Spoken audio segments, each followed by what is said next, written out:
filling process plays a key role in the quality and cost effectiveness of repairs.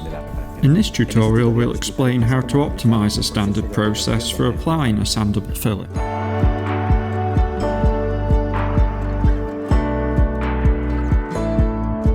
First of all, make a correct assessment of the surface to repair. Choose the filler according to the size and type of defect. Generally, you should opt for a filler that offers the best balance between drying speed, ease of sanding, coverage and versatility on different parts.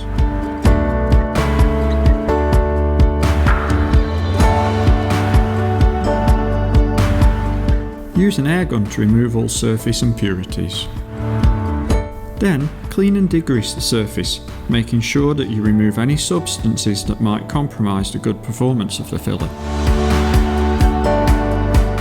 Incorrect cleaning of the part's surface will lead to bad anchoring and adhesion of the filler.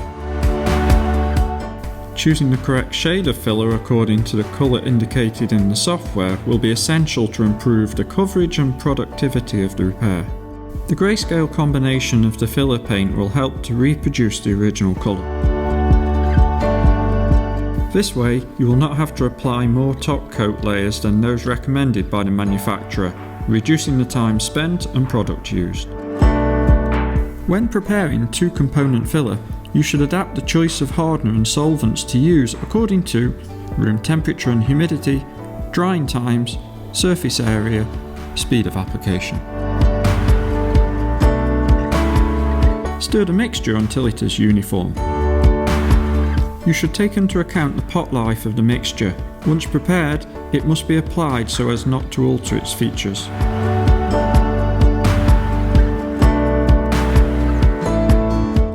Choose a gun with an air nozzle and fluid tip adapted to the characteristics of this paint, adjusting the pressure and the product flow according to the indications stated in the technical datasheet.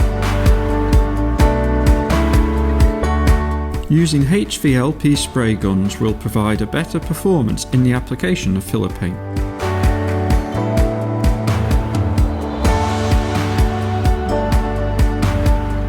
If the defects to repair are in different areas, it is advisable to apply the filler to the whole part. If the damage is in a localised area, apply a more extended and thinner first layer, covering a greater surface area. The next layer should have a lower application radius to prevent covering the contours with sprayed remains from the first layer, thus preventing these from being exposed and staggered in the subsequent sanding process.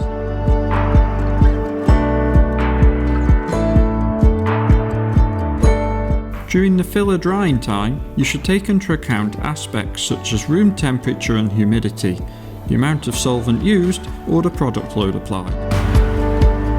Leave for the time required for the solvent to finish evaporating and prevent it from being caught up. The filler drying method will influence the time used, which will vary depending on whether drying takes place at room temperature or by forced drying, in a booth, or using infrareds. During the sanding of the filler, choose the grit of the sandpaper you will use depending on the coat thickness and the paint system. A correct sanding will lead to a good final finish in terms of adhesion and aesthetics. Follow these tips to optimize the filling process and, consequently, the final quality of the repair.